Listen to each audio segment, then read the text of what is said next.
ಭಾರತದ CNC machining ಮಾರುಕಟ್ಟೆಯು 2030 ವೇಳೆಗೆ $39 3 ಮಿಲಿಯನ್ ತಲುಪುವ ನಿರೀಕ್ಷೆ ಇದೆ. ಇದು 8.4% ವೇಗದಲ್ಲಿ ಬೆಳೆಯುತ್ತಿದೆ.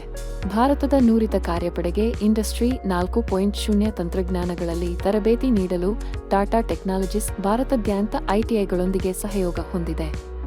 ಐಟಿಐಗಳಲ್ಲಿ 2 ವರ್ಷಗಳ ಮಷೀನಿಂಗ್ ಟೆಕ್ನಿಷಿಯನ್ ಕೋರ್ಸ್ ವಿನ್ಯಾಸದಿಂದ ಉತ್ಪಾದನೆಯವರೆಗಿನ ಪ್ರಾಯೋಗಿಕ ತರಬೇತಿಯನ್ನು ಪಡೆಯಿರಿ.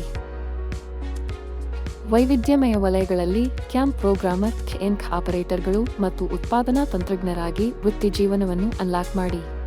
ನಮ್ಮ ಹೆಸರು ದರ್ಶನ್ ಅಂತ. ರೀಸೆಂಟ್ಲಿ SSLC ಕಂಪ್ಲೀಟ್ ಆಗಿತ್ತು. ಅವಾಗ ಏನು ಮಾಡ್ಬೇಕಂತ ಗೊತ್ತಿರಲಿಲ್ಲ ನನಗೆ. ITIಯಲ್ಲಿ ಅಡ್ವಾನ್ಸ್ಗಿಂತ ಒಕ್ಕ ಟ್ರೇಡ್ ಬಂದಿದೆ ಅಂತ ಅಂತಂದರೆ ಲೇತ್ ಒಂದು ಬಂದಿದೆಯಪ್ಪ, VMC ಒಂದು ಬಂದಿದೆ, 2 ವರ್ಷ ಕೋರ್ಸ್ ಅಂತಂದರು. ಅದರಲ್ಲಿ ನಾನು VMCಯನ್ನು ವೇಟ್ ಮಾಡಿಸ್ಕೊಂಡೆ. ಅದ್ರ ಮುಂದೆ 2 ವರ್ಷ ಕಂಪ್ಲೀಟ್ ಮಾಡ್ತಾ ಮಾಸ್ಟರ್ ಕೆಮನ್ನು ಕಂಪ್ಲೀಟ್ ಮಾಡಿದೆ. ಪಿನ್ಹೆ ಐತೆ ಕಾಲೇಜು ಉದ್ಯೋಗ ಮೇಲೆ ಐತೆ. ಅಲ್ಲಿ ಉದ್ಯೋಗ ಮೇಲೆ ನಾನು ಇಂಟರ್ವ್ಯೂ ಕೊಟ್ಟೆ. ಅಲ್ಲಿ ಸೆಲೆಕ್ಟ್ ಆಯಿತು. ಸೆಲೆಕ್ಟ್ ಆದಮೇಲೆ ಆಟೋ CNC ಮಷೀನಿಗೆ ಲಿಮಿಟೆಡ್ ಅಂಕ ಅಲ್ಲಿ ಹೋದ್ರೂ 2 ತಿಂಗಳು ಮಷಿನ್ ಆಪ್ರೇಟರ್ ಅಂತ ಕೆಲಸ ಮಾಡಿದೆ. ಆವಾಗ 25,000 ಕೊಡ್ತಿದ್ರು. ಅದು ಮಾಸ್ಟರ್ ಕೆಮಲ್ಲಿ ಮಾಡಿರಿ. ಅವಾಗ ಕೇಳ್ಬಿಟ್ಟು ಪ್ರೋಗ್ರಾಮರ್ ವಾರಂಪ ನನಗೆ ತರ್ಕೊಂಡ್ರು. ಅಂದರೆ ಪ್ರಮೋಷನ್ ಐತಲ್ಲ, ಈಗ ಒಂದು ಸ್ಟೆಪ್ ಪ್ರಮೋಷನ್ ಐತಿ. ಹಿಂದೆ ITIನಲ್ಲಿ 2 ವರ್ಷಗಳ CNC ಮಷೀನಿಂಗ್ ಟೆಕ್ನಿಷಿಯನ್ ಕೋರ್ಸ್ ಸೇರಿ ಭರವಸೆಯ ವೃತ್ತಿ ಜೀವನದ ಪ್ರಯಾಣವನ್ನು ಪ್ರಾರಂಭಿಸಿ.